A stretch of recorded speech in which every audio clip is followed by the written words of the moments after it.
Welcome, everyone. My name is Ellen Rankins, and I am a graduate student at Rutgers University with the Equine Science Center. And here with me today, I have Dr. Michael Westendorf, who is an animal sciences extension specialist here at Rutgers University also, and our resident expert on manure management, which he's going to share a little bit with us today. So welcome, Dr. Westendorf. We're happy to have you with us.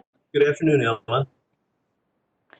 So I'd like to just begin, get to know you a little bit better. So why don't you share a fun fact about yourself or your background with us? Fun fact about me is that in the early 1980s, I worked for 2.5 years as a dairy farm manager in Taiwan. So I think that will be a fact about me. Most people don't. Yes, absolutely. That's very, very cool. I did not know that, so I learned something new today.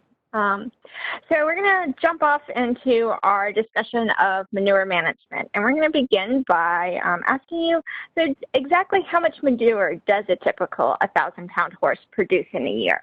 A 1,000-pound horse will produce about 50 pounds of manure per day, which comes out to about 9 tons per year.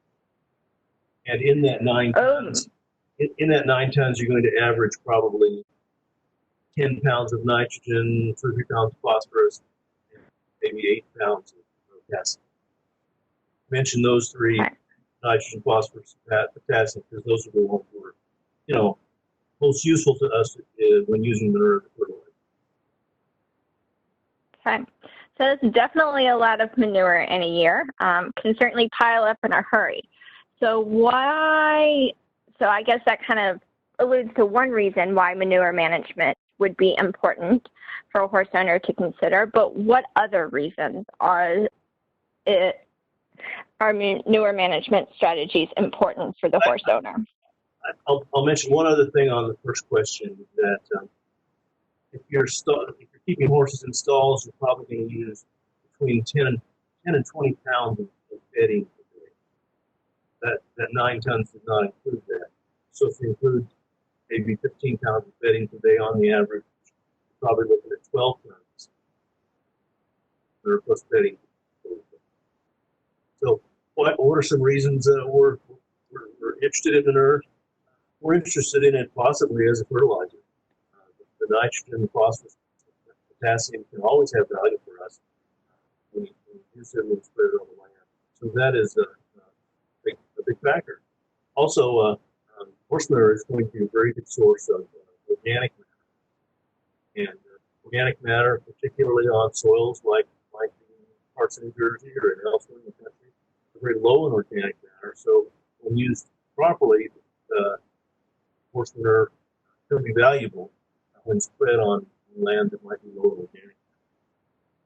So those are a couple of values to manure. Now, there are probably, if you're going to get into these, but there are some disadvantages as well. Horse manure is not managed. And, go ahead. So do you want to share some of those disadvantages with us also? Yeah, others, when not managed properly or when not stored properly especially, it can be an erosion risk. Manure can be. If stored in the wrong location, it can get into waterways and streams and ditches and water supply, which can contaminate water and streams and lakes. So that's one of the problems with it, is if it's not managed properly, all that organic matter and nutrients can be a problem when it gets into the water. That's probably the biggest. Manure is, horse manure is probably less of a concern for air quality concerns than, say, other types of manure, especially manure that might be a concern for producing methane. Horse manure is going to be less of a concern. Okay. So yeah, you brought up some important reasons why horse owners might consider managing their manure and some things with it. What about, can you talk anything about at all, if you implement manure management strategies, is that going to help you control flies or other external parasites or internal parasites at all? If you do things correctly, yes, it can have a value for that. Probably you mentioned about flies or internal parasites. Certainly when you composting when done properly and you get the manure to the proper temperature, which is usually the turning temperature is going to be around 140 degrees Fahrenheit. If you go through several cycles of turning the compost, you're going to destroy a lot of internal parasites. And then you'll destroy fly larvae as well.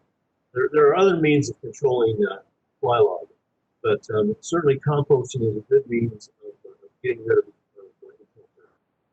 destroying them. And it will destroy, composting will destroy pathogens and weed seeds when done correctly. Now, for the fly parasites, or what's common, what many people do, and I think that's what we do on our farm, is we purchase wasps, parasite wasps, that we can place near the manure storage area or near the stables, and those wasps are effective in destroying the fly larvae. Okay, sounds good. So hopefully we've convinced some of our listeners that they should implement some manure management strategies. So I know you've mentioned composting. Obviously, that's a big one. So if you want to talk a little bit more about exactly what composting entails and what that might look like for a horse owner, especially for some of our owners that maybe only have a couple of horses. Sure. Can I step back just a little bit? There's a couple of other strategies I think that people will need. I think the first of those is manure storage. That's probably the single most important thing that people can do. Is have a designated location to store their manure. Not on a stream bank, not in the middle of a pasture, not close to the road, not near stable areas.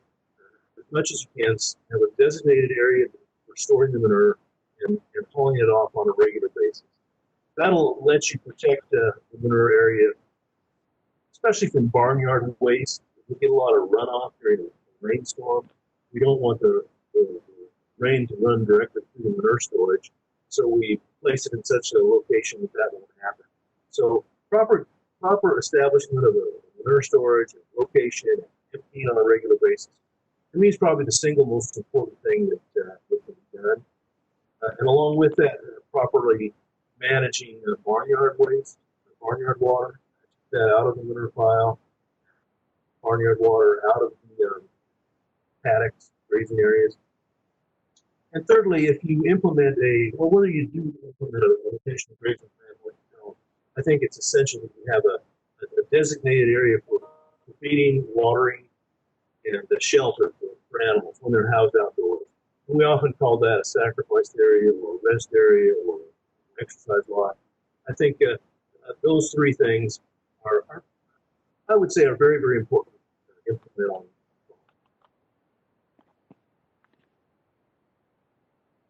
I'm sorry, go back to your question about composting again.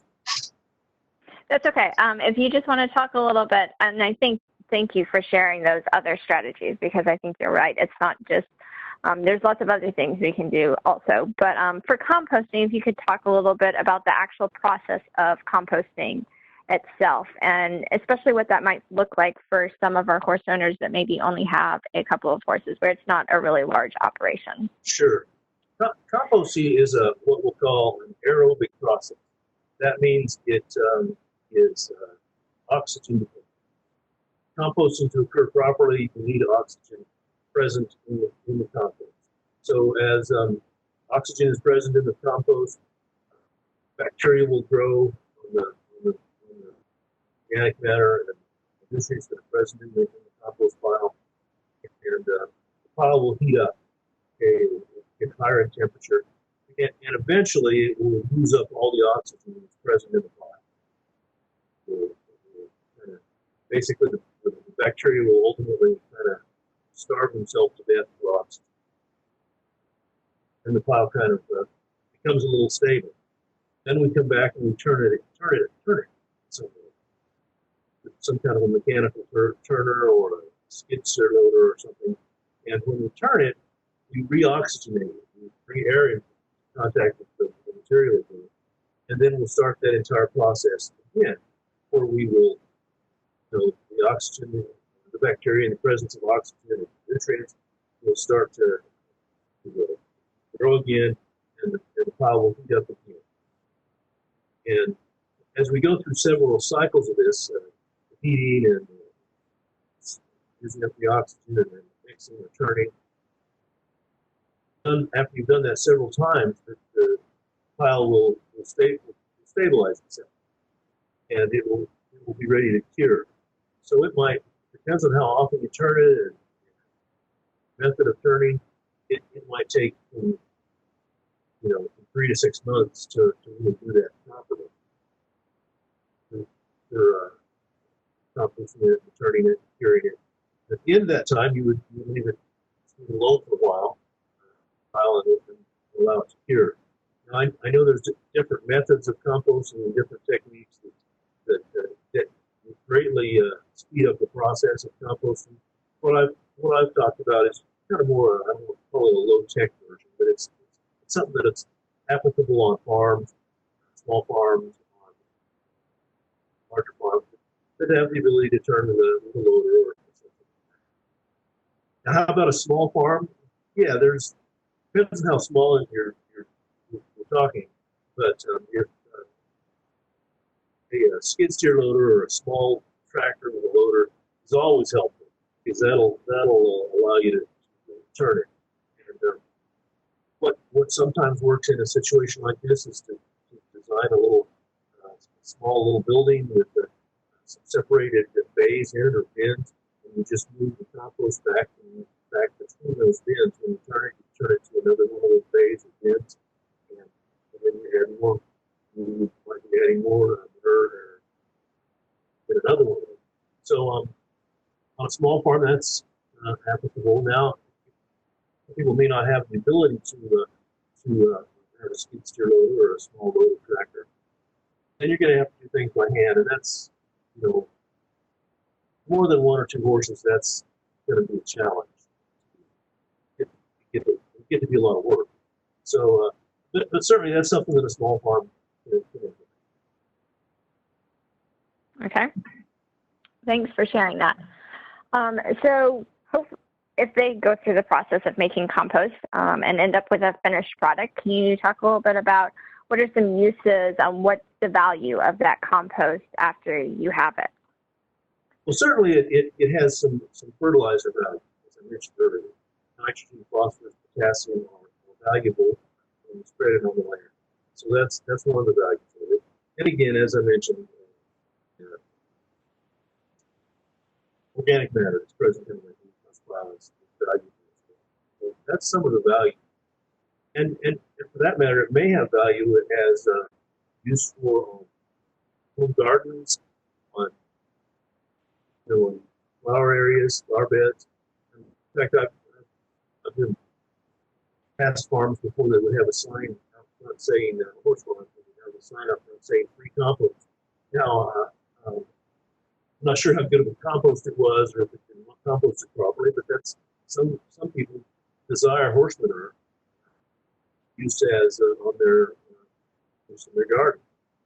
Another use, of course, is with if you're bedding your horses, especially this would be for larger farms, if they're bedding the horses with straw, then probably they can dispose of the straw plus the bedding in at a mushroom farm. That's a common thing to be done in this state. A lot of the farms who bed their horses on mushroom straw, ultimately those can go to Pennsylvania around Phoenix where they're used to make mushroom beds. So that's a value. You can't do that with other types of bedding, such as shavings or woody pellets or something like that. You can't do that with those. And again, the final product can be pretty stable. Can be spread back on pastures if people want to do that. And certainly if it's been composted properly, parasites should not be an issue. They will greatly reduce in their quantity through composting process. Certainly weed seeds as well.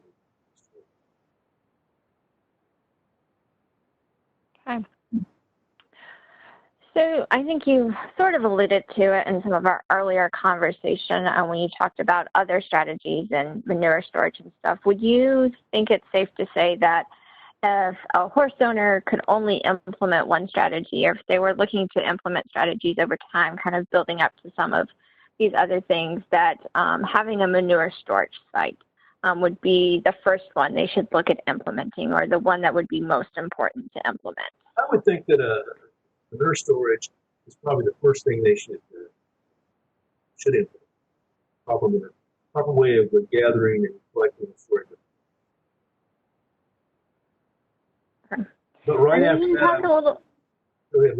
that, I would also consider it very important to pasture management and the way paddocks are managed, and the importance of a rest area on the farm. If you have an area for a designated area to keep your horses, rest area, shelter, sacrifice area, will decrease the amount of mud that's out in the path, that's in the pasture. That'll be more localized to the area of the rested area. I think that's a pretty important thing. Okay, absolutely.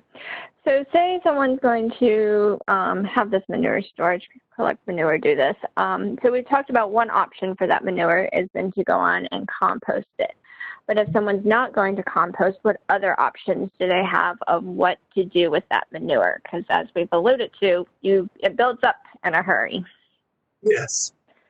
Unfortunately, I think a lot of producers don't really have a good plan for what they're going to do with it. Now, as I mentioned, it can be used as a good organic matter source, and it would not have to be composted before that. One of the disadvantages of some kinds of manure, some manure beddings, I should say, is that they don't. They're going to have to be composted, such as wood shavings.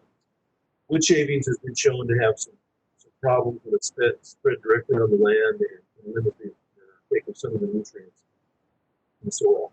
So it's always a good idea either to not spread it on your land or to compost it before spreading. Other ways of disposing, there are people who dispose of manure in their dumpster. That's, again, we certainly wouldn't recommend that as a corporate method of storing, but maybe you don't have an option. A lot of farms will have someone come and cart their manure away. When it's carted away like that, I'm going to guess it often goes to a compost area, but I'm not sure. But it goes somewhere where the organic matter, the nutrients are of some value. We've done some surveys in the past looking at how many people actually compost, and a lot of people say they compost, but I'm going to guess that they probably don't really compost. At least to the standard of most probably don't. They don't turn it several times to the standards we talked about. Right. So is there anything in our conversation thus far that we haven't covered that you think we should have, or any last words you want to leave our listeners with?